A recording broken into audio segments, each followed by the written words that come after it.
High বন্ধুরা, আমার রান্নাঘরে আমি চলে এসেছি। আজকে আমি রান্না করবো ট্যাংরা মাছের ঝাল। তা আমি ট্যাংরা মাছ ভেজে তুলে নিয়েছি, ওটা দেখানো হয়নি আপনাদের। এবার আমি ওই তেলেই কড়াতে তেল দিয়েছি, তেল গরম হয়ে গেছে। আমি শুকনো লঙ্কা দেবো ফোড়ন, আর একটু জিরে দেবো। আমি শুধু টমেটো দিয়ে ঝাল করব। আপনারা পেঁয়াজ দিলে পেঁয়াজ দিতে পারবেন, আমি পেঁয়াজ দেব।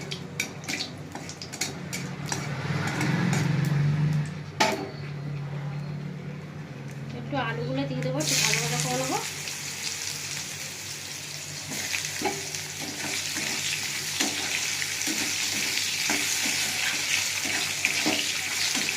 আলুর সঙ্গে টমেটো দিয়ে দেবো।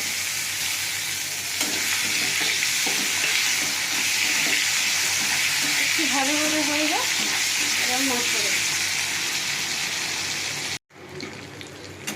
আমার আলুটা একটু ভাজা ভাজা হয়ে গেছে, এবার আমি মশলা দেবো। হলুদ দেবো, লঙ্কা গুঁড়ো দেবো, আর জিরে গুঁড়ো দেবো, আর একটু নুন দেবো।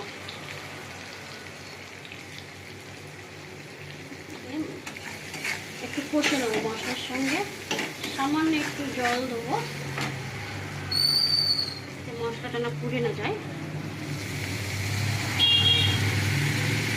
আর ছেঁড়া কাঁচা লঙ্কা দেবো। এই মশলাটা আমি ভালো করে একটু কষে নেব। একটু কষা হোক, ঢাকা দেবো আমি।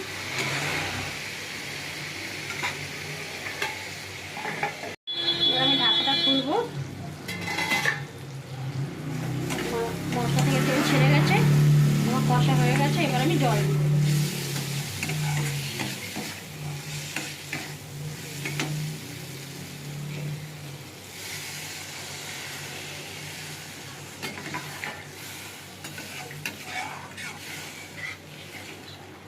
আর একটু জল দেবো।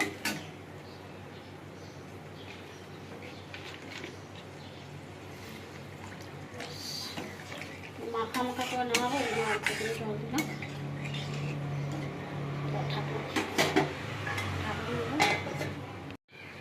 এবার আমি ঢাকাটা খুলবো। আমার ঝোল ফুটে গেছে, এবার আমি ভাজা মাছগুলো দিয়ে দেবো।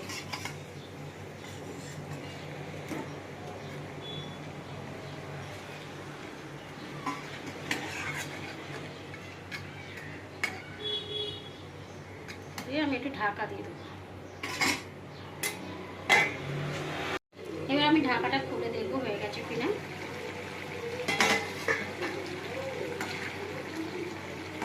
আলু সিদ্ধ হয়ে গেছে, আমার ট্যাংরা মাছের ঝালও রেডি।